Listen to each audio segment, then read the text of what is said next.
Pues estuvieron a distancia. Afortunadamente nos pudimos conectar, el equipo actuó muy rápido. Bueno, el día de hoy vamos a hablar del Plan México.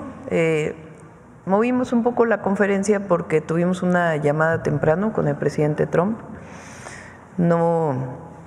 Mañana se va el secretario de Economía a Washington a tener una reunión y pues seguimos hablando sobre los temas comerciales. No, nada en particular, sino seguimos negociando y con buena relación y buena comunicación.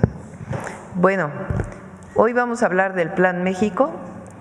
Va a presentar el secretario Ebrard, secretario de Economía, el tema de los polos de bienestar que hemos estado anunciando. Sale publicado hoy en el diario oficial de la Federación, una serie de incentivos y de polos que ya estamos poniendo para que empresarios privados puedan invertir en México bajo cierta organización, orden y a partir del objetivo del bienestar, más allá de la propia inversión. Va a presentar eso y además los datos sobre inversión extranjera directa, que es buena información, como lo mencionamos el día de ayer, y el secretario de Hacienda, Edgar Amador, va a presentar algunos indicadores de la economía mexicana que son buenos indicadores, y están aquí Luz Helena González y Vidal Llerenas también para informar sobre el Plan México. Adelante, Marcelo.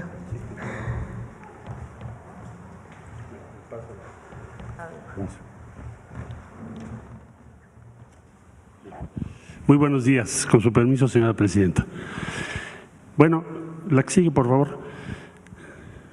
Se ha hecho un trabajo ya de varios meses muy intenso para ubicar los polos de desarrollo económico y del bienestar o para el bienestar que nos ha indicado la presidenta Sheinbaum.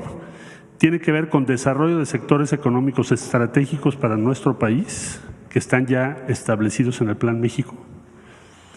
Tiene que ver con el desarrollo territorial en regiones estratégicas del país, es decir, que se tenga un desarrollo en todo México y no concentrado solo en algunas regiones. Tiene que ver con vincular procesos productivos y ayudar a las pequeñas y medianas empresas. Tiene que ver con el incremento en contenido nacional que se ha propuesto por parte del Plan México y sobre todo, lo más importante, que haya prosperidad compartida. Es decir, que si tenemos crecimiento y tenemos inversión, se traduzca en bienestar. Por eso los polos están vinculados al concepto de bienestar. La que sigue, por favor. Este es el mapa de lo que nos ha autorizado la presidenta Sheinbaum después de todo el trabajo que se ha hecho. Entonces tendríamos, en primer lugar, los polos que ya están en marcha. Principalmente aquí pusimos lo que es el corredor interoceánico. Esos polos ya están en marcha y los está coordinando la Secretaría de Marina, estamos apoyándoles. Tenemos también a licitar un proceso a cargo de la Secretaría de Marina, Tapachula 1 y 2, que está en Chiapas, y Teapa en Tabasco. Están aquí en este color. Cubren Veracruz, Oaxaca, Tabasco, Chiapas. Tienen ustedes acá, en este color, los nuevos polos que ya fueron aprobados por la Comisión Intersecretarial, los gobiernos de los estados. Ahora les voy a contar un poquito cómo se llegó a eso, muy breve, que son Ceiba Playa en Campeche, Juárez en Chihuahua, Durango, la capital, Nezahualcóyotl en el Estado de México, Celaya en Guanajuato, Tula, Hidalgo, el Aeropuerto Internacional Felipe Ángeles como zona, región, en Hidalgo, Ciudad Modelo en Puebla, Topolobampo en Sinaloa, Altamira, Tamaulipas, Huamantla, Tlaxcala, Tuxpan, Veracruz, Morelia, Michoacán, Chetumal, Quintana Roo. Estos polos se están licitando, concursando, invitando al sector privado, pues a partir de ya, porque ya tenemos la autorización de la presidenta Sheinbaum. Son del número 12 al número 25 y están ubicados en este color. Aquí los pueden ustedes identificar, cada uno con su número. Implica muchos estados: Quintana Roo, Michoacán, Veracruz, Tlaxcala, Tamaulipas, Sinaloa, Puebla, Hidalgo. Hidalgo, dirán ustedes, ¿tiene dos? Pues sí, tiene dos. Guanajuato, Estado de México, Durango, Chihuahua y Campeche. Luego tenemos en proceso de evaluación, que los pongo aquí en amarillo. ¿Qué quiere decir eso? Que ya se presentó a la Comisión Intersecretarial que estudia todos los elementos para determinar un polo. Para determinar si un polo tiene que tener cierta infraestructura, debe tener acceso a energía, debe tener ciertas facilidades, no puede ponerse simplemente en cualquier parte. Y lo que nos pidió la presidenta es que la propiedad del predio o los predios o las hectáreas donde se va a desarrollar ese polo sea propiedad pública. Entonces ahí tenemos Mérida en Yucatán, aquí lo ven en este color como color amarillo, Lázaro Cárdenas, que está en Michoacán, La Unión, que es de Isidoro Montes de Oca, en Guerrero, porque Lázaro Cárdenas y todo el puerto más el municipio de La Unión, pues en Guerrero están casi prácticamente conurbados, son próximos, son contiguos. La zona carbonífera de Coahuila, la región de Monclova y zona carbonífera, que se incluyó por instrucciones de la presidenta, y Hermosillo, Sonora. Estos son los que estamos estudiando ahorita. Y hay de parte de varios estados propuestas que también nos pidió la presidenta Sheinbaum que debemos considerar en las próximas semanas y meses, que son Aguascalientes, Baja California Sur, Ciudad de México, Colima, Jalisco, Morelos, Nayarit, Nuevo León, Querétaro, San Luis Potosí y Zacatecas.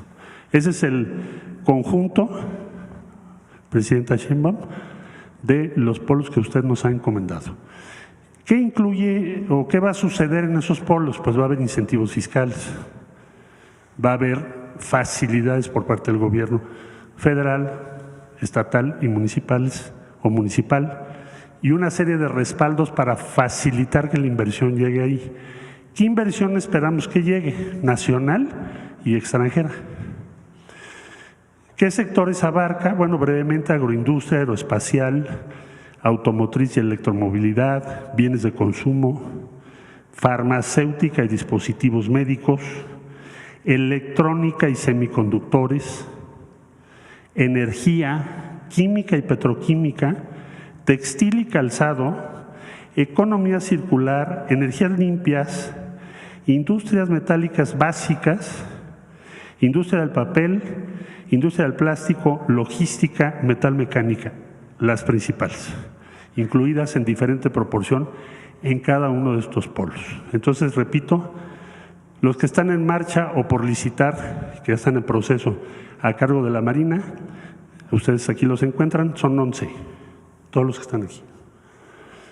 Los que hoy salen a este proceso son todos estos, desde Campeche hasta Quintana Roo, que son 13. Y luego tenemos en proceso de evaluación estos 4, y luego vendrá otra etapa que nos instruyó la presidenta para que procuremos que todas las entidades federativas tengan, pues si no el mismo trato, dependiendo su desarrollo, los que tengan más necesidad de apoyo les daremos más apoyo, pero todos tienen que estar incluidos, de un modo u otro. Ese sería el plan, presidente. Bueno, y si me permite, nada más aclaro en la siguiente, por favor.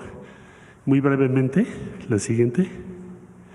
Sí, ¿quiénes participan en el comité que evalúa por instrucciones de la presidenta de México? Economía, Hacienda y Crédito Público, Energía, porque una pregunta clave es, ¿esos polos tienen energía? Secretaría de Medio Ambiente y Recursos Naturales, porque la prioridad que nos fijó la presidenta Sheinbaum es que cuidemos el medio ambiente. Sí, desarrollo e inversión, sí, pero que esté medio ambiente siempre para decirnos qué debe hacerse y qué no en cada lugar. La Secretaría de Desarrollo Agrario, Territorial y Urbano, para que haya orden urbano y que también se garantice que los trabajadores y quienes van a estar en esos polos tengan condiciones de vida dignas y justas. Entonces, es la tarea de la Secretaría.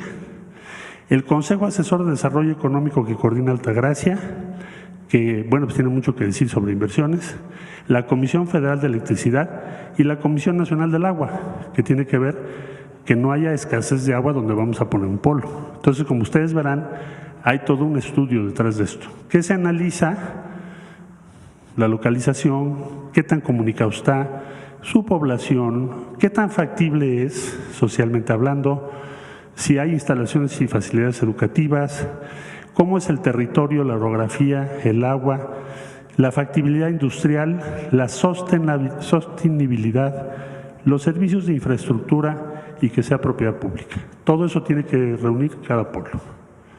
La siguiente, por favor. Y bueno, hay una serie de incentivos fiscales, pero no sé si los vaya a presentar, ¿no? Entonces, la inversión, a ver si tienes el de inversión extranjera, que me pidió la presidenta. Muchas gracias. La siguiente, bueno, también me pidieron que les informara a ustedes de la inversión extranjera. La siguiente, por favor. ¿Cómo va la inversión extranjera? Pues la siguiente, nos saltamos eso. Gracias, yo creo que es lo importante. Esto es cómo viene evolucionando desde 2012 la inversión extranjera directa en México. Como ustedes verán, el último dato es 21.4 miles de millones de dólares, es el más alto histórico que hayamos tenido. 21.400 millones de dólares. Esto crece respecto a todos los años anteriores. Es muy buena noticia porque es un trimestre que ha sido complejo en el escenario internacional y sin embargo esta inversión que creció en lo que llevamos de 25 respecto a los años anteriores significa que tenemos más reinversión y más capital llegando a nuestro país por todas las vías. Es muy buena noticia. La siguiente, por favor. Y nada más una reflexión para cerrar. El máximo histórico de la etapa neoliberal en México fue en 2018 y fue 9.500 millones de dólares. 2018. Fue su máximo. En la cuarta transformación llegamos este año al máximo histórico que son 21.400 millones de dólares de inversión extranjera directa. Creo que es muy buena noticia. Muchas gracias, presidente. Gracias, Marcelo. Adelante. ¿Quieres aquí o allá?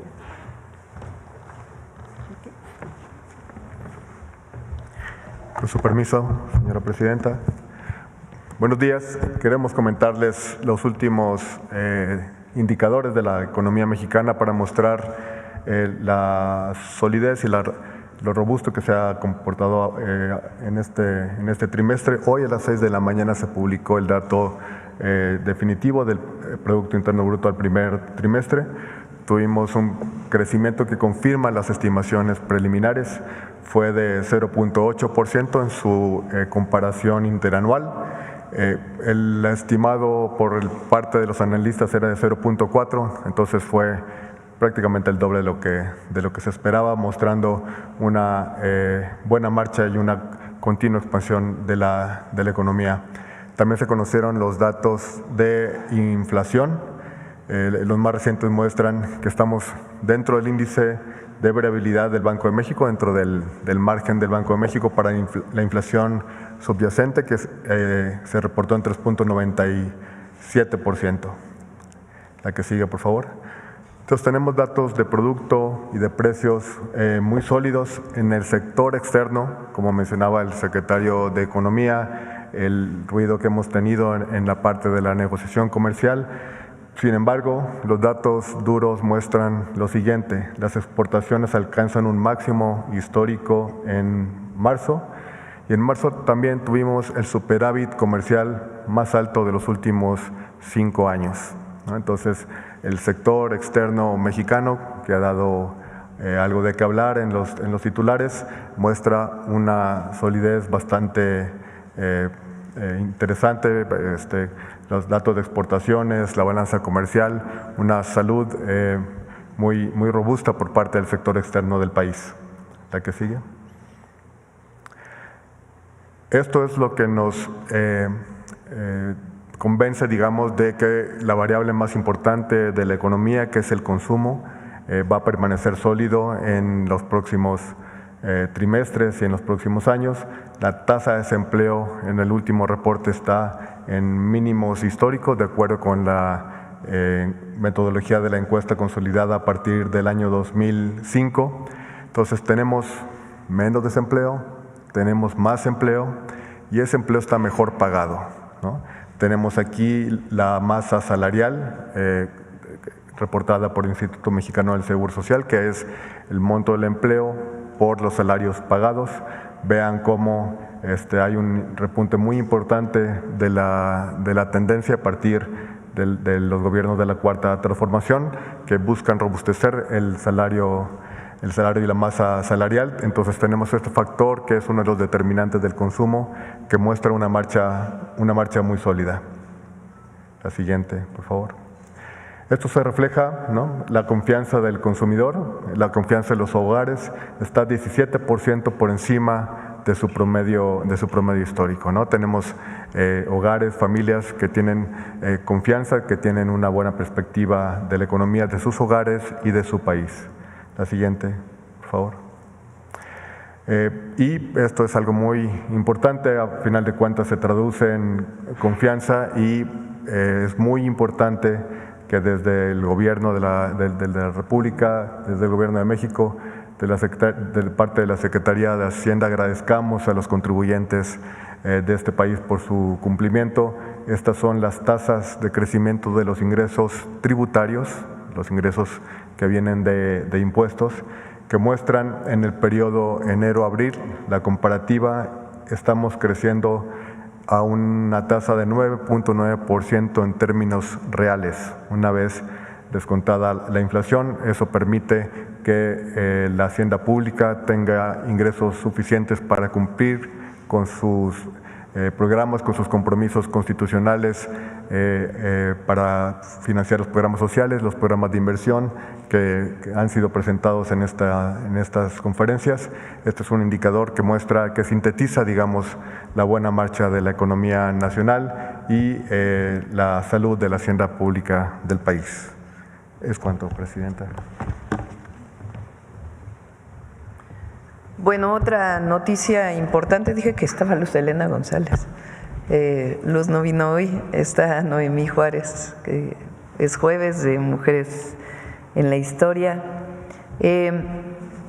Otra noticia que es importante que conozcan es que esta madrugada en realidad se aprobó el presupuesto en el Congreso de los Estados Unidos, todavía falta que pase por el Senado.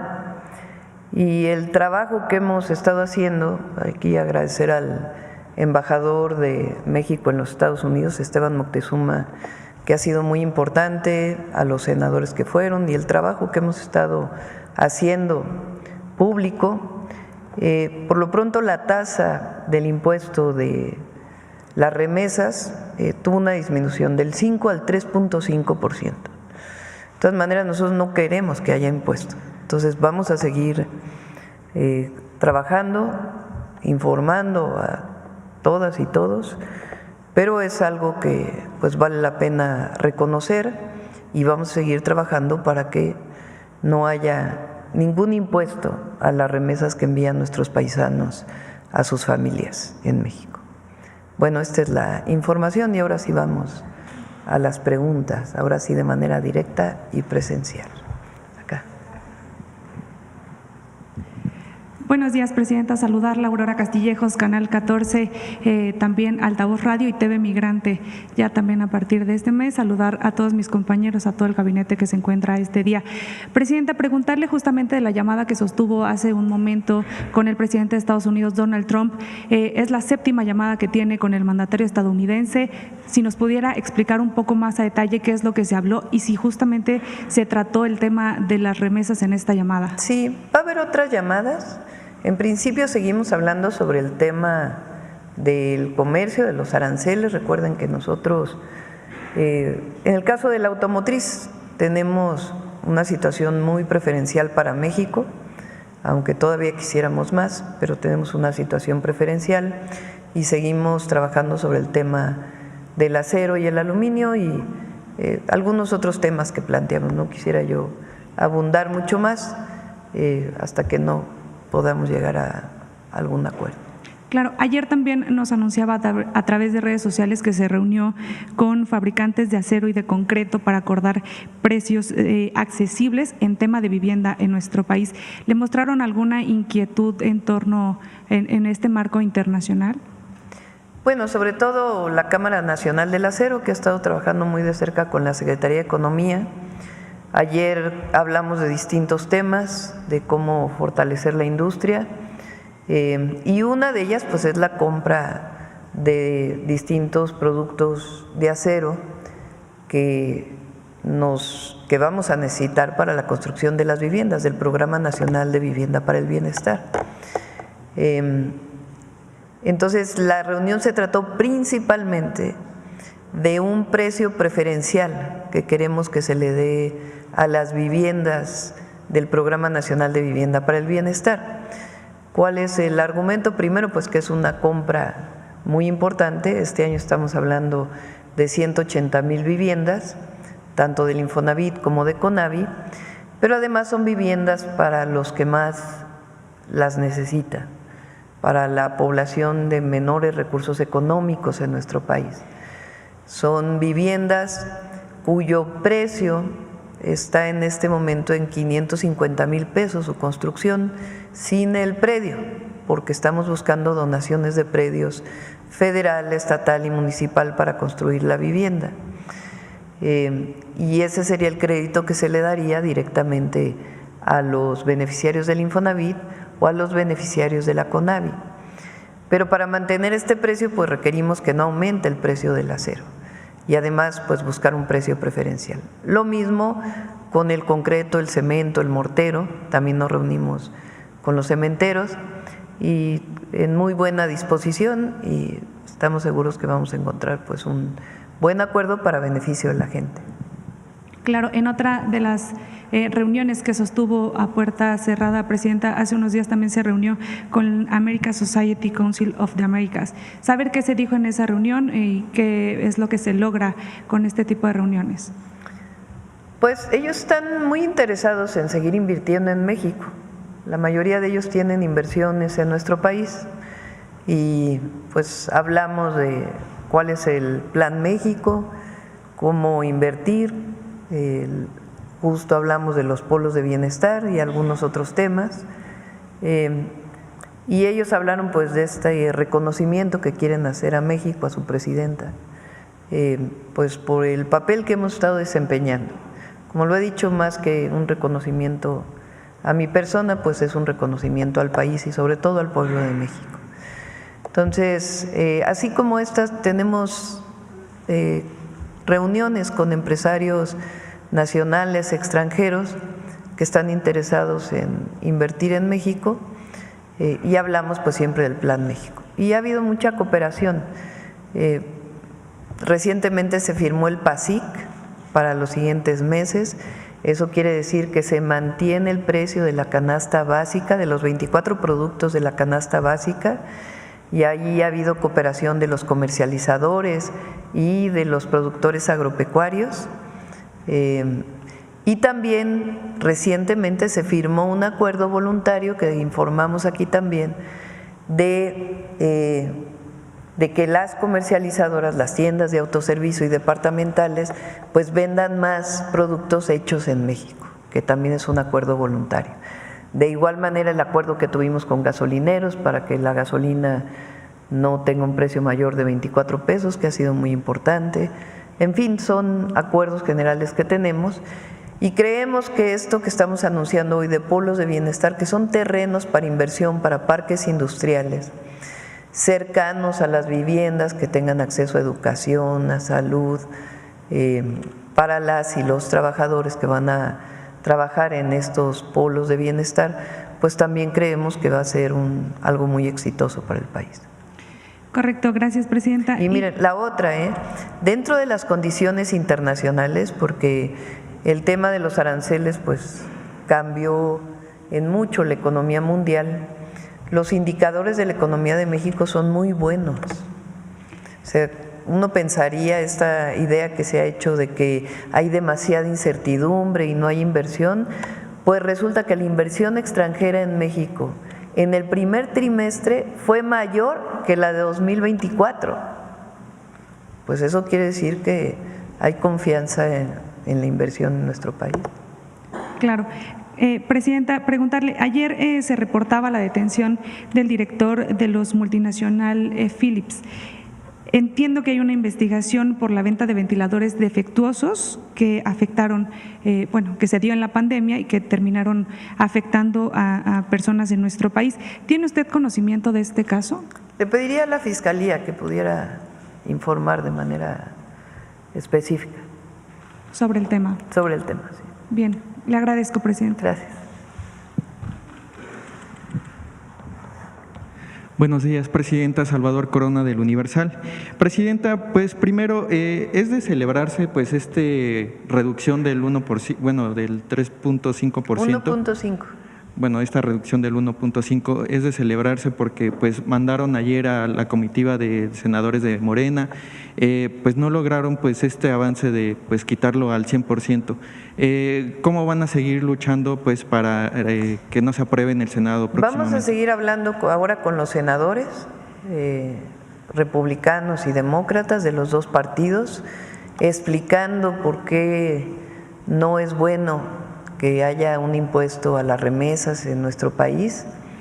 Recuerden que esta reducción no solamente es importante para México, sino hay países de Centroamérica que las remesas representan el 20% del Producto Interno Bruto. En nuestro caso, pues es alrededor del 3%. Entonces, es importante para todos los países, incluso para India. Pero en realidad México es el único que hemos estado pues hablando con congresistas, haciendo nuestro trabajo con organizaciones en Estados Unidos.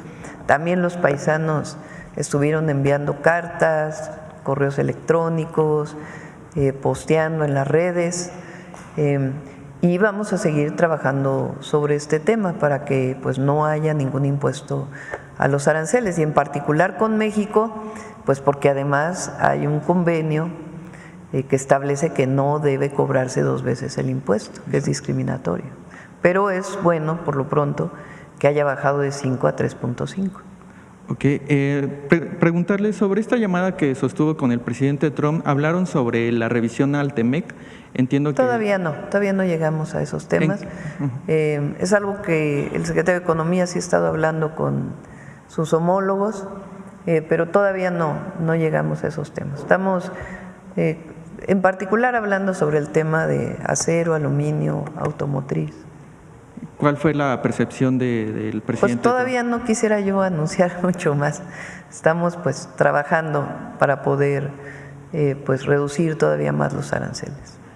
Presidenta, también si le ofreció el presidente Trump ayuda sobre el doble homicidio que ocurrió el martes. No hablamos de ese tema.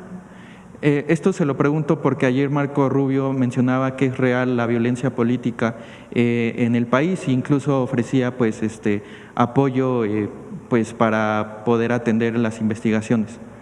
Pues yo a todos, incluido a Marco Rubio, al secretario del Departamento de Estado, pues no adelantar. Se tienen que hacer las investigaciones para saber cuál es la causa, el motivo de este lamentable y trágico homicidio. Entonces no se pueden hacer ninguna especulación hasta que no haya todas las investigaciones. Presidenta, sobre este hecho, saber si en su gobierno estarían reforzando la seguridad para los funcionarios, incluso para usted en actos públicos. No tenemos pensado.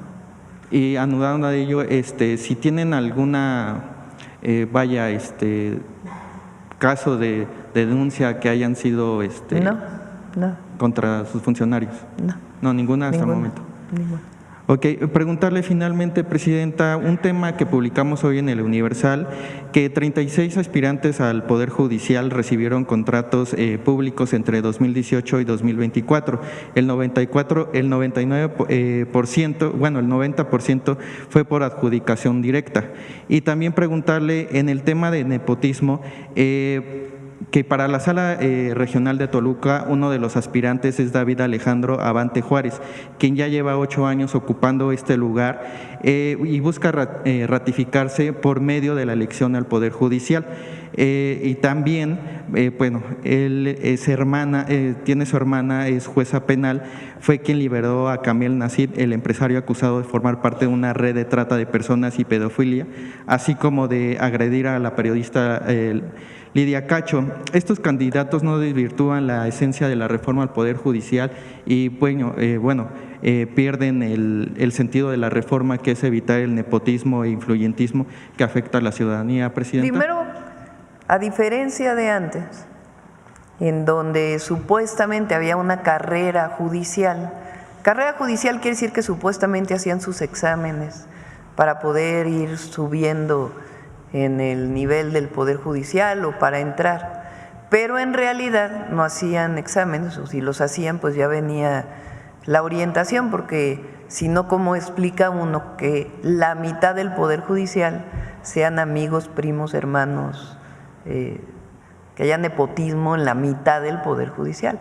Ahora va a ser distinto, quien va a elegir es la gente, y la gente tiene que informarse de cómo van a ejercer su voto. Entonces es muy distinto. Antes decidía a los ministros y a las ministras el presidente, y en mi caso yo renuncié a que la presidenta decidiera a los ministros. ¿Para qué? Para que lo decida el pueblo. Esa es la diferencia. Entonces ahora la gente va a decidir y tiene que todo el mundo informarse para poder ejercer su voto.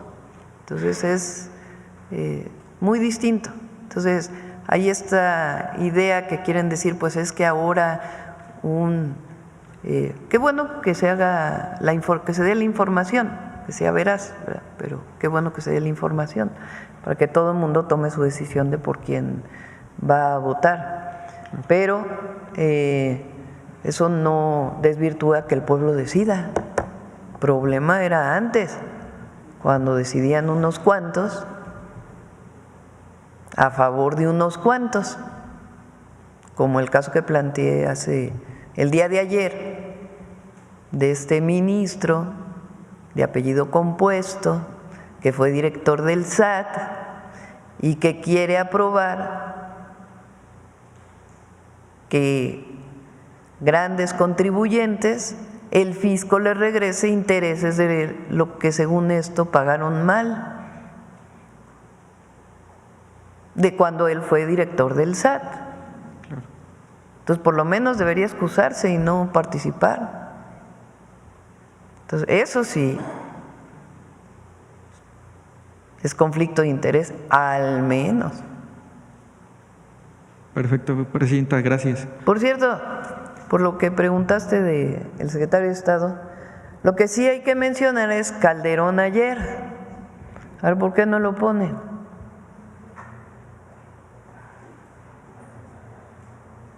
Porque, a ver dónde está el… Calderón preocupado porque no habrá intervención en América Latina de Estados Unidos. Así lo afirmó el expresidente mexicano en un seminario organizado por el Grupo Libertad y Democracia, un foro político de líderes. Completo, a ver, ponlo. Ah, bueno, ese y luego el otro. Y mientras en México estamos preocupados por poner límites a las presiones sobre la soberanía del país en un momento que, pues sí, hay que decir, está complicado. El expresidente Felipe Calderón exhibió su preocupación, pero por el hecho de que con Trump no habrá intervención en América Latina. Ver para creer. Desgraciadamente yo preveo un retiro también de Estados Unidos de América Latina, es decir, no un compromiso con la democracia. Eso nos va a obligar a tener un mundo donde Estados Unidos se volverá más a su interior, se volverá menos internacional, perderá liderazgo. Las declaraciones de Felipe Calderón se dan en el marco de su participación en el foro ultraderechista América, Europa y los cambios de paradigma marcados por Estados Unidos, un evento convocado por el grupo autodenominado, pero en realidad es de derecha, de Libertad y Democracia, así se llaman, esto en España. Vamos con la otra, la otra nota, la que iban a poner. Calderón preocupado porque no habrá intervención en América Latina de Estados Unidos. Así lo afirmó el expresidente mexicano en un seminario organizado por el Grupo Libertad y Democracia, un foro político de líderes de derecha. Esto dijo: hay preocupantes razones para decir pierdan toda esperanza. No habrá intervención americana en América Latina. El exmandatario argumentó que la administración de Donald Trump obligará a los demás países a que asuman sus propios gastos de defensa. Por eso lamenta que no haya una intervención. En América Latina hay una retracción de Estados Unidos. Eso sí, advierte que Trump se enfocará en una visión neomonroísta, la famosa América para los americanos. Por eso habrá más visión sobre el Canal de Panamá, el Golfo de México y sobre otros. Al final de su ponencia, citando al nuevo ministro de Canadá, añoró los viejos tiempos cuando Estados Unidos era otro, el viejo orden de un Estados Unidos cooperante, líder de un mundo libre y construido sobre un nuevo orden legal internacional está terminado. ¿Y tú apoyas la intervención como Calderón? Es decir, Calderón preocupado porque Estados Unidos no va a intervenir en México. Y luego nos critican cuando decimos que en el periodo de Calderón es cuando más intervencionismo hubo. Entonces, ¿cuál es nuestra posición siempre? En la relación con Estados Unidos, respeto, colaboración, coordinación, sin subordinación. Ahora sí, ¿cuándo hubo subordinación? ¿Cuándo hubo intervención? Está como el haiga sido como haiga sido. Ahora sí que lo dijo él mismo. Nadie más. Vamos con la siguiente pregunta. A ver acá. Gracias. Muy buenos días, presidenta, integrantes de gabinete. José Manuel Fuentes, de Capital 21, corazón de la capital. Preguntarle, presidenta, cuál va a ser la segunda etapa del Plan México, ya que en abril presentó una serie de decretos que ya se han ido cumpliendo durante este mes de mayo. Preguntarle cuál va a ser el siguiente paso. Estamos todavía trabajando sobre industria farmacéutica para fortalecer la inversión en México de la industria farmacéutica, incluida la producción del propio Birmex de vacunas y medicamentos. Estamos trabajando en ello, ya muy pronto lo vamos a presentar, y algunos otros temas que todavía nos quedan pendientes, pero por ahora vamos muy bien. Y en ese sentido también preguntarle, presidenta, si se va a reunir con los gobernadores para fortalecer el mercado interno. Hemos visto que también el gobernador de Puebla, Alejandro Armenta, y otros gobernadores planean también ya producir o impulsar productos hechos en México, por ejemplo, hecho en Puebla, hecho en California, etcétera, para contribuir a esta estrategia que usted está encabezando. Hay mucha relación con los 31 gobernadores y con la jefa de gobierno para el Plan México y para muchos otros temas. Entonces, estos polos de bienestar que se muestran el día de hoy y los que van a venir ya muy pronto tienen que ver con esta relación permanente que hay con los gobiernos estatales. Y el día viernes me reúno con los gobernadores que están dentro del IMSS Bienestar, porque vamos a hacer una evaluación del IMSS Bienestar, algunos ajustes que estamos haciendo, los nuevos convenios que tenemos que firmar. Entonces el jueves hay una reunión, el viernes, perdón, con los 23 gobernadores que tenemos, el IMSS Bienestar y Yucatán, que ya también se quiere incorporar. Bueno, por otro lado, presidente, quiero retomar parte de las declaraciones de Marco Rubio, pero en el sentido de que él reconoce que los cárteles mexicanos operan con armas que son fabricadas en Estados Unidos. Preguntarle qué opinión le merece pues esta declaración de que ya desde Estados Unidos se está hablando de que sí hay un tráfico ilegal de armas. Esto, pues como en gobiernos anteriores, ahorita mencionando lo de Calderón, lo de Operación Rápido y Furioso, pues no se hablaba abiertamente de este tráfico. Preguntarle sobre ese tema también. Y también el secretario de Estado, Marco Rubio, dijo que va a venir pues a México. Preguntarle también sobre la visita del secretario de Estado. Es muy importante. Desde la primera vez que hablé con el presidente Trump y que él nos planteó que el tráfico de droga de México hacia los Estados Unidos, particularmente del fentanilo, por supuesto que yo le planteé, como lo hemos hecho, como lo hizo en su momento el presidente López Obrador con él y con el presidente Biden, que México va a colaborar para evitar, incluso por razones humanitarias, que llegue fentanilo a los jóvenes de Estados Unidos, que nosotros no queremos que llegue fentanilo a ningún joven, ni de Estados Unidos, ni de México, ni de ningún lado del mundo, y que lo que podamos hacer para evitar ese tráfico lo vamos a hacer.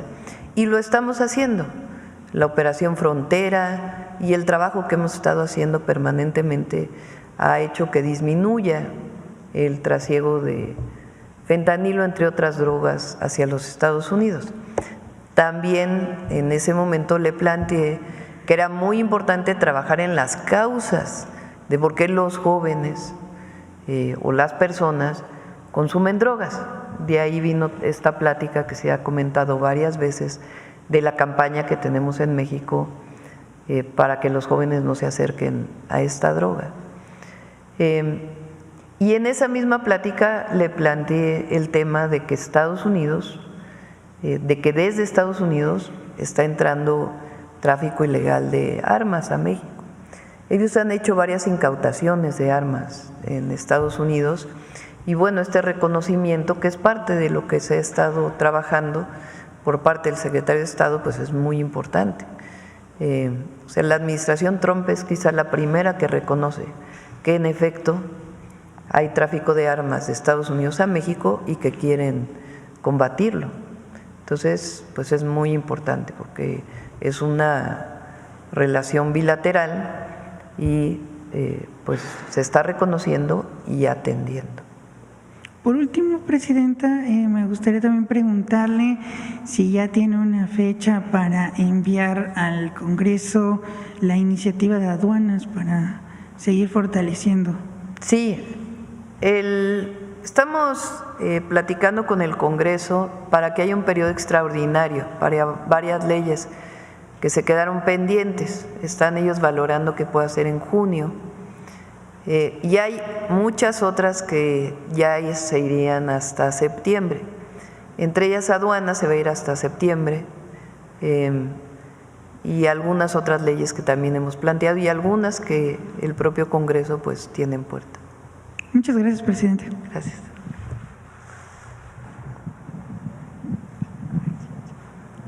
Gracias, presidenta. Buenos días. Shaila Rosagel, corresponsal de Grupo Gili, El Imparcial de Sonora, La Crónica de Mexicali y Frontera de Tijuana. Presidenta, preguntarle en un primer momento, ya transcurrieron 11 días de que Estados Unidos cerró y anunció el cierre de la frontera norte para la importación de ganado desde México por el tema del gusano barrenador.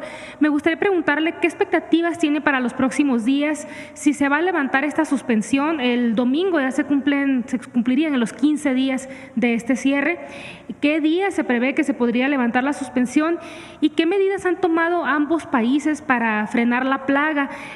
No sé si ahorita en la llamada que tuvo con el presidente Trump hablaron de este tema de la plaga del gusano y del ganado. No hablamos, fue una llamada breve preparando sobre todo la reunión que se tiene mañana por parte de sus secretarios y el secretario Ebrard. Pero hay mucha comunicación con la Secretaría de Agricultura que tiene el secretario de Agricultura también de México, de SADER. Entonces, se va avanzando en las medidas que hay que tomar. En estos casos, lo que normalmente se hace primero, pues es la parte técnica, así como fue con lo del agua, igual en este caso la parte técnica, y después ya las medidas que hay que tomar pues para evitar la contaminación de esta plaga. Entonces hay buena comunicación y yo espero que ya muy pronto se puedan abrir las fronteras. Ahorita, digamos, está la parte técnica, están estudiando cómo… Conjunta, o sea, se están reuniendo la parte técnica de ellos con la parte técnica nuestra. Y esperemos que ya muy pronto, hay muchos avances, que ya muy pronto se abra la frontera. Muy pronto, ¿cuándo sería? Pues no te puedo decir exactamente, pero sí hay muchos avances en esta comunicación. Ya en un segundo tema, Presidenta, si hubo algún avance de diálogo con la CENTE después de que ayer pues bloquearon no solo aquí, sino también el centro de la ciudad, de Avenida Reforma, no sé si hubo algún avance de diálogo con ellos. ¿Sería todo?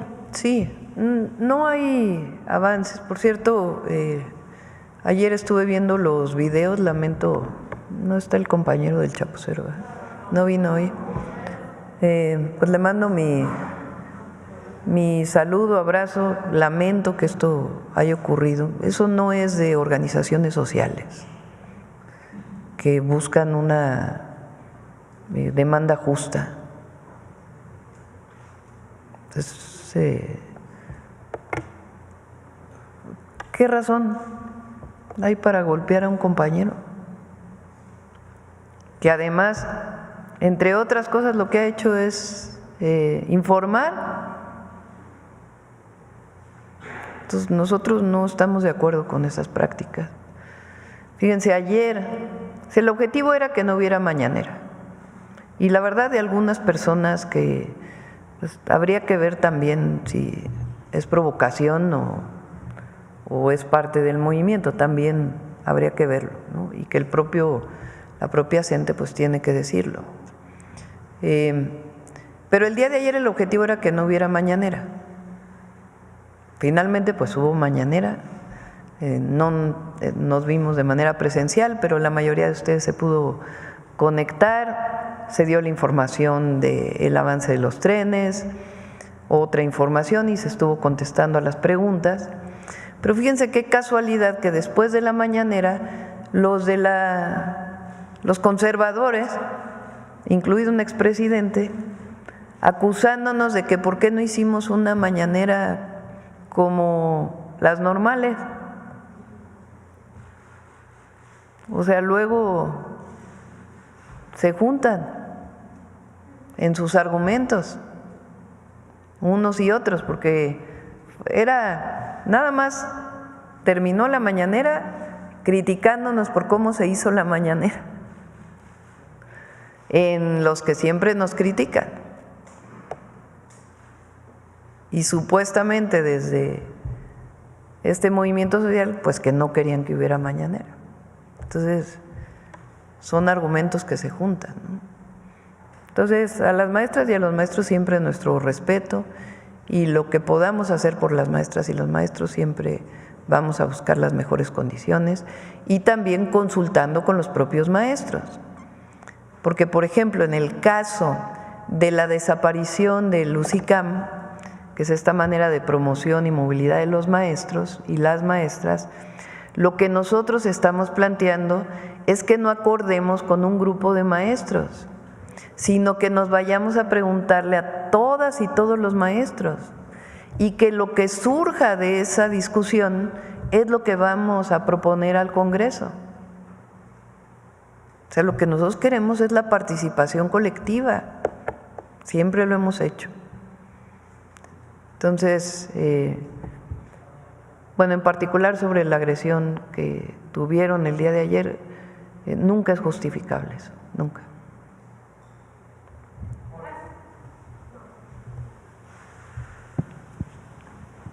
Gracias, Presidenta. Yuhal Carolina, de Código Libre. Usted ya nos ha comentado que hay que ser muy responsables, no estar especulando por el lamentable hecho del martes, pero sí ha estado mencionando, y especialistas en seguridad, que es claro que el crimen organizado quiere imponer condiciones al gobierno de la Ciudad de México. ¿Qué le responde usted? Pues hay muchos especialistas en todo. ¿Qué información tiene para poder decir eso? Yo no estoy ni negándolo ni afirmándolo. Lo que estoy diciendo es que hay que ser responsables y esperar a la investigación. Lo primero es que se detenga a los responsables también. Y a partir de ahí, pues toda la investigación de la causa de este trágico suceso. Y ahí vamos a ayudar en todo lo que tengamos que ayudar. Lo que no podemos es estar especulando. En esta llamada que tuvo con el presidente Trump, usted dijo que hablaron de tema de comercio, pero nada más para como enfatizar, el presidente le insistió en que quieran enviar a México tropas norteamericanas, un tema de seguridad. No hablamos nada de esto. Ok.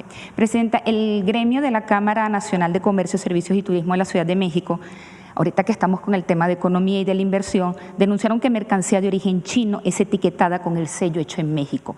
¿Qué medidas va a tomar México? ¿Habrá sanciones? ¿Productos hechos en China con el sello hecho en México? Bueno, pues eso no debe ser. Y sí, pues la Secretaría de Economía pues debe de actuar. Sí, ¿Qatar estadounidense? Pues tendría que preguntarle ahí a los compañeros, pues fue breve, unos 10 minutos, sabes que a veces es de 40 minutos, y es preparando pues la reunión de mañana. Entonces, con este tema se va a evaluar con estos productos que están haciendo. Sí, tiene que actuar la Secretaría de Economía, porque no puede ser que un producto que no esté hecho en México lleve el sello hecho en México. Otra pregunta, Presidenta. La industria privada de gas LP acusa un trato injusto debido al esquema de precios máximos y a la empresa estatal Gas Bienestar. Los distribuidores piden revisar el esquema de precios máximos y proponen un incremento y que la Secretaría de Energía los atienda. De hecho, se habla de una crisis laboral silenciosa y preparan movilizaciones masivas para el 1 de junio. Está en contacto Luz Helena González con ellos. Hay diálogo. Con ellos. Sí. Ok, gracias, Presidenta. Muy bien, acá.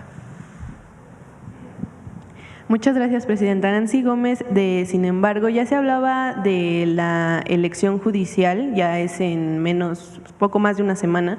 En días pasados usted denunciaba una campaña negra en su contra por las elecciones. Hay una que es muy visible que encabezan abiertamente personajes como Ricardo Salinas Pliego o Lorenzo Córdoba, pero hay analistas especializados que sugieren que esta campaña hay un nuevo ataque pagado contra usted a partir de temas como la supuesta lista negra de personajes ligados a Morena o al gobierno que usted encabeza.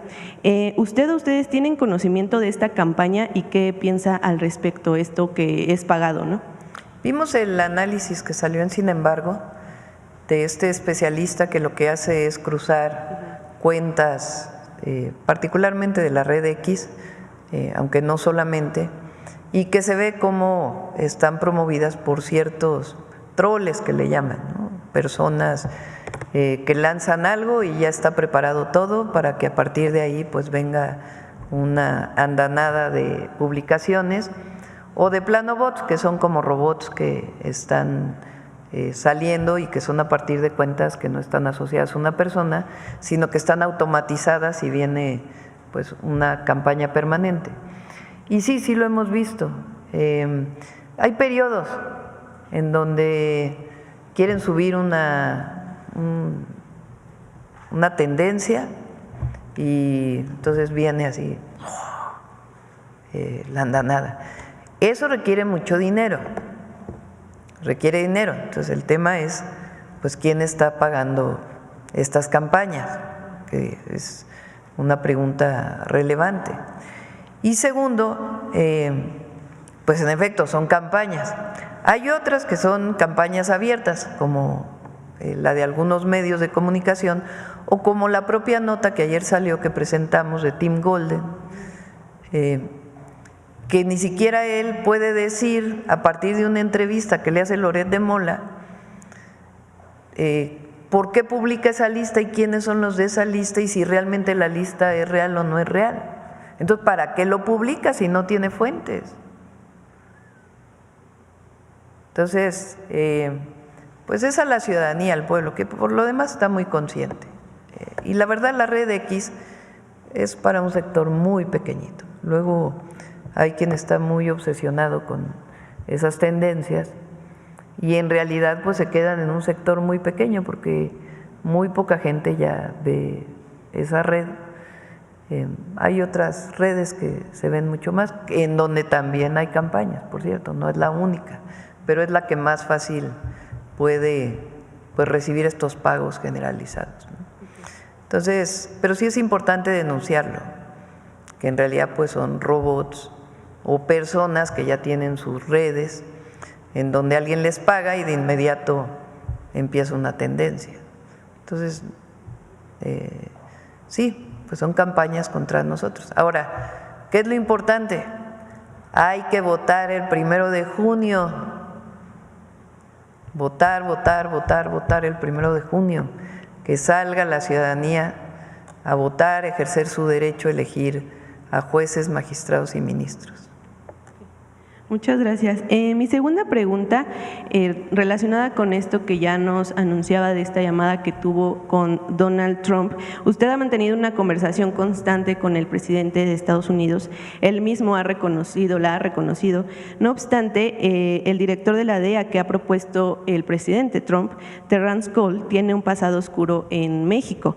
Medios de comunicación en Estados Unidos e investigadores lo vinculan con la matanza de Allende, donde los Zetas pues aniquilaron casi un pueblo entero en tiempos de Felipe Calderón.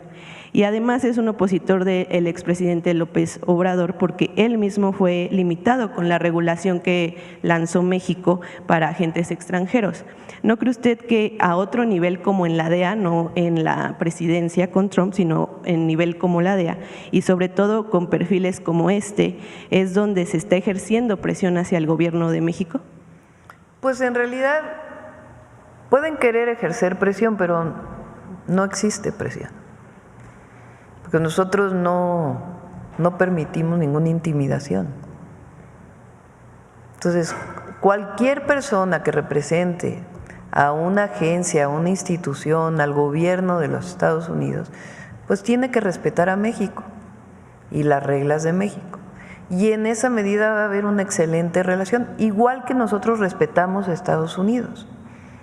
Nosotros al presidente Trump lo respetamos a sus secretarios de Estado, respetamos al embajador que llegó, a todos los respetamos. ¿Qué pedimos a cambio? Respeto, no intervención y respeto a nuestras soberanías. Entonces, cualquier persona que sea directivo de una agencia, pues tiene que respetar a México y actuar en el marco de nuestras leyes. Y hasta ahora, desde que llegamos, ha sido así. Puede haber momentos en donde no estamos de acuerdo con lo que estamos mencionando, pero siempre ha sido así. Ahora, cuando tuvo su comparecencia este director de la DEA en el Senado, nosotros enviamos una nota, porque ahí hizo aseveraciones con las que no estamos de acuerdo. Entonces, lo importante es eso, que cada vez que se dice algo con lo que uno no está de acuerdo, pues que lo pongamos sobre la mesa. Y en esa medida, habrá cosas que se digan que no tienen implicaciones, pero hay otras que sí. Entonces, nosotros, como lo hemos dicho, con la frente en alto, porque somos México. México es un país grandioso, maravilloso, y los complejos los tenían antes, en el pasado, como Calderón, que llegó a la presidencia, haya sido como haya sido, y que ahora está muy preocupado porque Estados Unidos no va a intervenir en México. Pues es mucho complejo, ¿no? No, nosotros no, al revés. Nuestro pueblo es grandioso, maravilloso. Entonces, la presidenta representa a su pueblo, representa al país. Y así pues hablamos siempre de frente, con respeto, como iguales. Y en esa medida, y la verdad es que en todo este periodo, con sus momentos en donde a lo mejor no estamos tan de acuerdo, pero ha habido mucho respeto, y agradecemos eso. Muchas gracias.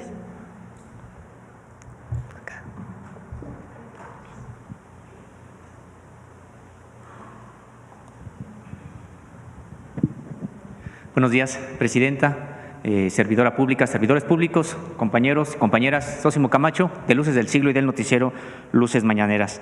Presidenta de la República, durante el sexenio pasado, pues se impulsó por el gobierno de Andrés Manuel López Obrador la instalación de mesas de seguridad diarias, no solamente a nivel federal, sino mesas estatales. Y quería preguntarle si se siguen realizando en su actual administración y, en tal sentido, si pudiéramos conocer también cuáles son los niveles estatales de seguridad. Sí, por ejemplo, hoy vino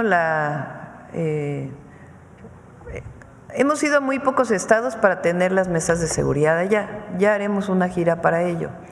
Pero vienen muy seguidos los gobernadores a la reunión del Gabinete de Seguridad. Hoy, por ejemplo, estuvo la gobernadora de Veracruz en la mañana, Rocío Nale. Con ella vimos pues varios temas de Veracruz y en particular la vigilancia que se requiere, porque en Veracruz va a haber elecciones no solamente para el Poder Judicial, sino también para presidentes municipales. Sí ha estado en coordinación permanente, pero en particular pues es la vigilancia durante todo este periodo y el periodo pues ya directamente cercano al 1 de junio. Y así ha estado aquí pues prácticamente todos los gobernadores. Estuvo la gobernadora de Guanajuato, ha estado 2 veces en el Gabinete de Seguridad, y también el secretario de la Defensa y el secretario de Seguridad estuvieron recientemente en Guanajuato. Entonces hay mucha colaboración y coordinación. Estuvo aquí hace tiempo la gobernadora de Colima, la gobernadora de Baja California ha estado 2 veces, el gobernador de Tabasco ha venido, prácticamente todos los gobernadores han estado en el gabinete. Sí, se lo pregunto, Presidenta, porque bueno, durante el sexenio pasado también se impulsó la realización de mesas estatales como una manera de reivindicar el tema de la seguridad como prioritario, no solamente del gobierno federal, sino de los gobiernos de los estados. Siguen las reuniones, o sea, los gabinetes de seguridad estatales los tienen todos los gobiernos. En algunos casos asiste diario el gobernador, en otros casos asiste un día a la semana, que nosotros lo que pedimos es que asistan diario las y los gobernadores, pero todos tienen un gabinete de seguridad todos los días. Eso es un logro del presidente López Obrador, que nosotros estamos dando continuidad, que es muy importante, porque antes, pues al no reunirse, pues no puede haber la coordinación necesaria. Hay muchos gabinetes donde incluso participa el Tribunal de Justicia, no solamente las y los fiscales. Entonces, sí hay los estatales, pero además hay las mesas regionales, se siguen llevando a cabo. Todas las mesas regionales, que si mal no me equivoco son 270, mesas regionales que se reúnen permanentemente, en donde asiste la Guardia Nacional, un responsable del Gobierno de México y las secretarías estatales o las municipales en su caso. Entonces siguen las mesas. Y prácticamente se había convertido como un indicador del nivel de compromiso de los gobernadores, pues las estadísticas de la asistencia. ¿Podremos conocer las estadísticas, el porcentaje de asistencia de gobernadores y gobernadoras? Con gusto lo presentamos en 15 días más o menos, que es la próxima reunión de seguridad. Gracias, Presidenta. En otro tema, bueno, siguiendo con este asunto del maíz transgénico, como usted sabe, el panel que en su momento falló en contra de México, este panel en el contexto del TEMEC, no evaluó aspectos realmente de la dieta mexicana. Todo lo que se hizo, incluso lo poco que se evaluó desde el punto de vista científico y del consumo del maíz, pues fue con respecto de cómo lo consumen en Estados Unidos, que es altamente procesado, muy poco, y no como en México, que tiene pocos niveles de procesamiento y que además pues se consume 3 veces al día en términos generales por la población mexicana. Es decir, el consumo es muy distinto. Estados Unidos recibió, digamos que, la razón por parte de este TEMEC sin tomar estos aspectos en cuenta. Y recientemente la demanda colectiva maíz ganó un amparo que obliga a la Secretaría de Economía de México a explicar por qué México no contrademanda precisamente a Estados Unidos en este sentido por motivos discriminatorios, toda vez que no utilizó, decíamos, en sus evaluaciones la parte que realmente propone México, que es muy distinta en su consumo a lo que se consume en Estados Unidos. Preguntarle, Presidenta, si más allá de que ya hay una ley que prohíbe la siembra de maíz transgénico en México, impulsada por su propio gobierno, ¿no será bueno que México también contrademande a Estados Unidos en este sentido, más aún que por el asunto de la sequía? Hoy México está en riesgo de perder pues la autosuficiencia en maíz blanco. Lo más importante es la siembra del maíz en nuestro país. Ahora sí que sin maíz no hay país. Lo más importante de todo es que ya en México, por Constitución, no se puede sembrar maíz transgénico y eso protege nuestras variedades. Entonces, eso ya está en la Constitución, entonces eso va por encima incluso de cualquier asunto internacional. Entonces, nosotros consideramos que este es un logro de todo el movimiento de Sin País, No Hay País y de la defensa de nuestro maíz criollo. Entonces, es lo más importante para nosotros, que es la salud y la biodiversidad, la protección de la biodiversidad genética. Presidenta, disculpe, ¿sabe usted cuándo responderá la Secretaría de Economía a la demanda colectiva maíz sobre este asunto? Es que ya lo importante es que está en la Constitución, más allá de la contrademanda. Nosotros consideramos que la salida fue pues justamente ponerlo en la Constitución. ¿Y no considera usted que hay algún tipo de riesgo de que se importe maíz blanco ahora que México pudiera, por la sequía, no alcanzar la autosuficiencia en maíz blanco en la producción? Pero no creemos que, al revés, nosotros estamos impulsando mayor producción en estados en donde incluso cayó la producción.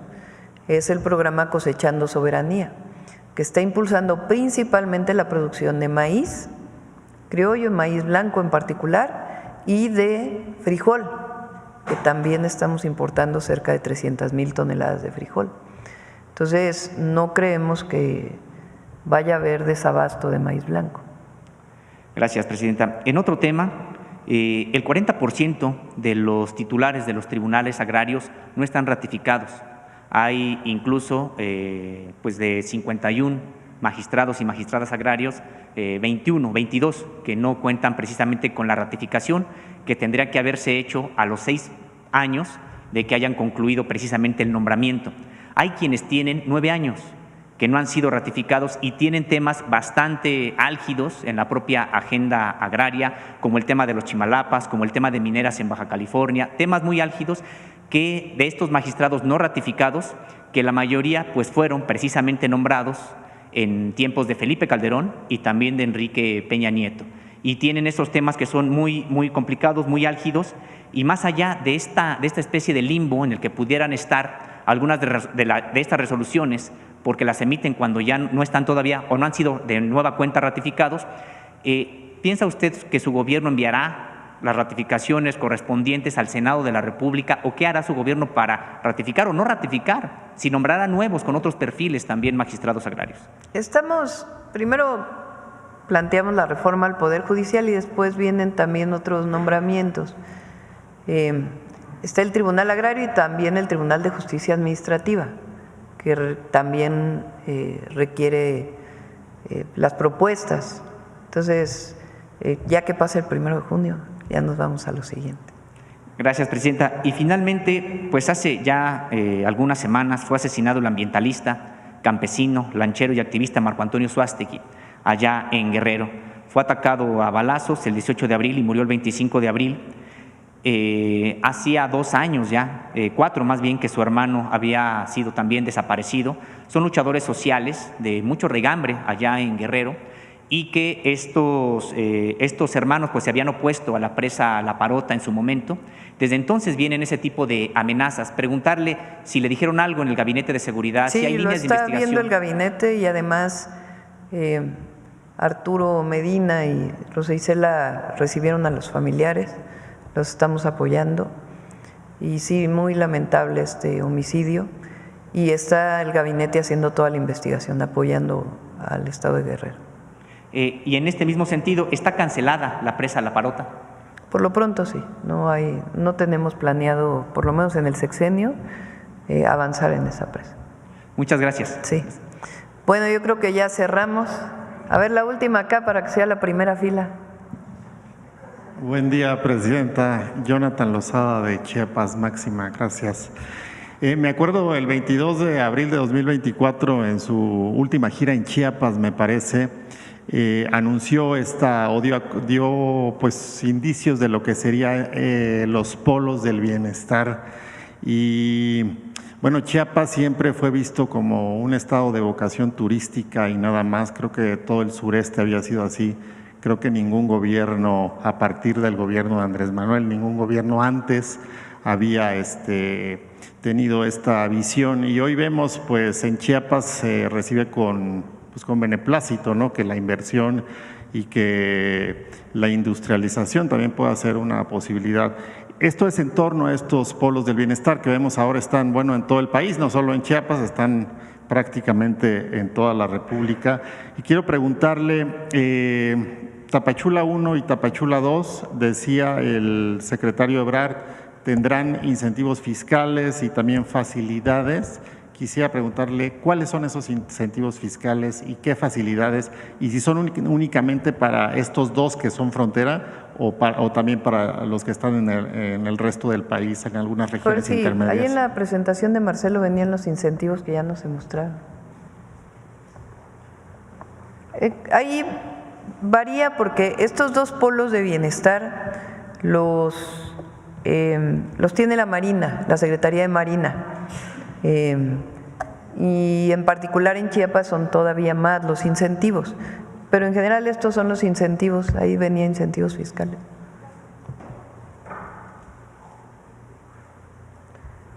Deducción inmediata del 100% de inversión en activos fijos nuevos, deducción adicional del 25% en programas de capacitación, apoyar iniciativas de investigación y desarrollo con deducción adicional del 25%, empresas mexicanas que invierten con capacidad productiva o extranjeras. Estos son los criterios. ¿No hay más? ¿Los tienes tú, Edgar, los otros incentivos? En el caso de los de la Marina. Porque hay ISR. Son esos tres, son la deducción acelerada que va con cargo al impuesto sobre la renta de las sociedades, deducciones por capacitación y por innovación. En el caso de la Marina hay incluso una tasa menor, 50% menor para las inversiones. Sí, hay incentivos. ¿No viene la otra? No. Bueno, hay incentivos que tienen que ver, como son predios estatales, municipales o nacionales, federales, tiene que ver con la concesión del predio durante un buen número de años. Y en el caso de los polos de la Marina tienen reducción en ISR y reducción en IVA. Y particularmente Tapachula tiene los incentivos iguales a los de la frontera norte. Entonces sí es incentivos muy importantes. Sí, es una buena noticia. Y se integra esto con el Plan México también, ¿no? Sí, es parte del Plan México porque la idea además es que puedan ser aprobados muy rápidamente todos los permisos por parte de los municipios, los estados y la federación. Gracias, Presidenta. En otro tema, el departamento… Vidal, ¿tú tienes algo más sobre esto? Sí, que va. Pásate. Gracias, Presidenta. Sí, en particular, como decía la Presidenta, estos tienen el tema del ISR adicional, que es reducido, y serán lugares en donde ya está todo listo para poder invertir. Es decir, ya tiene todos los permisos, ya serán las inversiones rápidamente y habrá una estrategia pues para traer inversión a esas zonas, ¿no? En coordinación con los gobiernos de los estados. Estos son lugares listos para invertir, que tienen la infraestructura adecuada y que tienen distintos tipos de incentivos fiscales. ¿Este ajuste al ISR está definido ya o todavía está en hasta un 10%, ¿no? Un 10%. Entonces, este es un ISR realmente diferente al resto del país en esa zona. Muchas gracias. En otro tema, Presidenta, el Departamento de Seguridad Nacional de Estados Unidos ha confirmado que se deportó a una serie de personas hacia Sudán del Sur, entre estas personas un mexicano.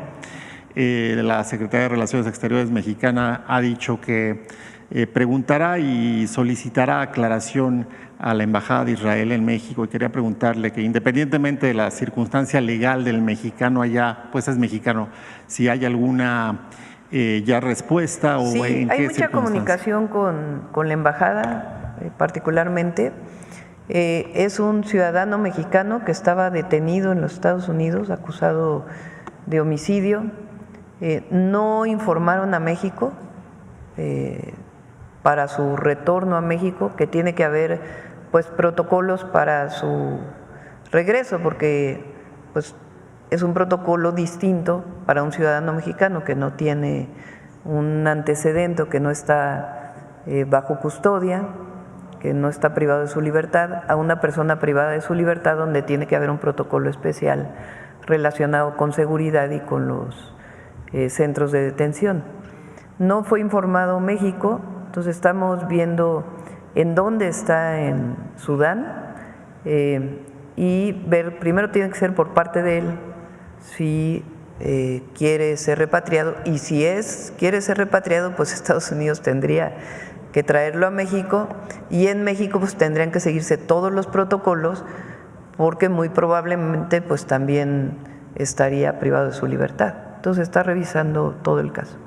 Sí, y una disculpa que la pregunta la vinculé con el tema de lo que sucedió en Israel, este ataque del gobierno israelí a… Sí, lamentable, la verdad, y lo condenamos. A los diplomáticos. Se hizo así por parte de la Secretaría de Relaciones Exteriores. Muchas gracias, Presidenta. Bueno, vamos con mujeres en la historia. Estamos en eso.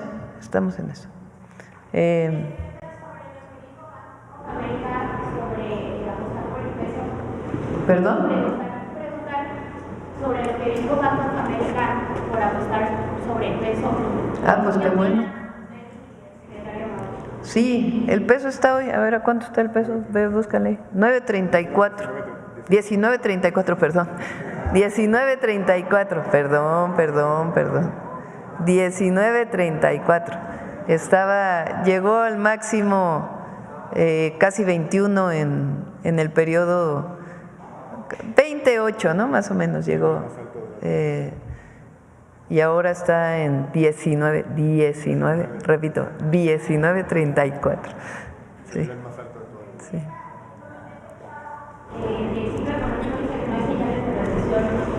Preguntarle será que este comité está viendo los datos que expuso el secretario, los datos positivos.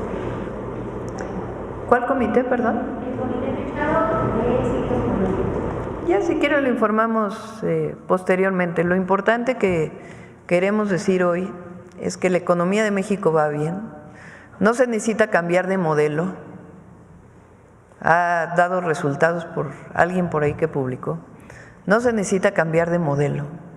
El modelo de la economía moral, de la prosperidad compartida, del humanismo mexicano, de la cuarta transformación, ha demostrado que cuando la economía se riega desde abajo, a todo México le va mejor. Dicho de otra forma, por el bien de todos, primero los pobres.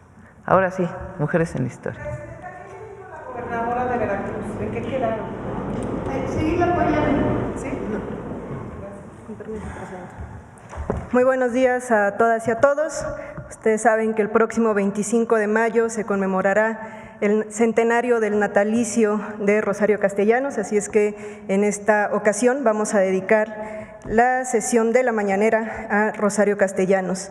En 1969, un año después de la represión de Tlatelolco, quien también tiene un texto y quien narró estos hechos, escribió un texto titulado La corrupción intelectual, en el cual señaló que uno de los pasos de todo intelectual debe ser el de recibir, cito, con la mayor integridad y fidelidad posibles la herencia cultural que nos transmiten nuestros antepasados, asimilarla, en resumen, asumir la tradición a la que se pertenece y que es conjunto de fórmulas de pensamiento y de normas de acción que presiden las decisiones, orientan los propósitos y rigen la vida. Es decir, Rosario Castellanos nos estaba invitando a recuperar las voces, los argumentos, las historias, las proyecciones, las opiniones de nuestros y de nuestras antepasadas.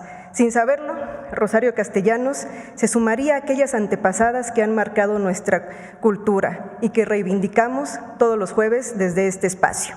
Como defensora de los pueblos indígenas y de las mujeres, su pluma estuvo dedicada a posicionarse en un mundo intelectual dominado por hombres, en donde la voz de las mujeres apenas comenzaba a figurar. Conozcamos su historia, que sin duda servirá de orientación para muchas niñas y mujeres quienes apenas la descubrirán. Así ellas sabrán que esta, su otra historia, inició hace 100 años, con el natalicio de Rosario Castellanos. Yo creo que si va a haber una revolución femenina, no va a ser una cosa que simplemente reforme la superficie, sino que llegue realmente al fondo del problema. Rosario Castellanos fue una destacada escritora, poetisa, ensayista, dramaturga, periodista, profesora universitaria y diplomática mexicana, pionera del feminismo en México. Sus ideas sobre la condición de las mujeres mexicanas no solo irrumpieron radicalmente para cuestionar los mandatos y convenciones de la mitad del siglo XX, sino que continúan siendo poderosas provocaciones para la reflexión en nuestros días. Nació el 25 de mayo de 1925 y pasó su infancia en la hacienda de su familia en Comitán, Chiapas, donde fue testigo de las injusticias y desigualdades que enfrentaban los indígenas, sobre lo que más tarde escribió en su primera novela, Balún Canán. A los 16 años se mudó con su familia a la Ciudad de México, donde más tarde comenzó sus estudios universitarios en filosofía. Y en 1950, cuando las mujeres en México todavía no contaban con el derecho a votar, obtuvo su grado de maestría con una original tesis titulada Sobre cultura femenina, en la que cuestionaba el machismo y la misoginia de filósofos y escritores. El mundo que para mí está cerrado tiene un nombre, se llama cultura. Sus habitantes son todos ellos del sexo masculino. A los 26¿Por qué dictaminamos con una ligereza que tiene algo de criminal? Que todas las mujeres, en principio, son aptas para ser madres.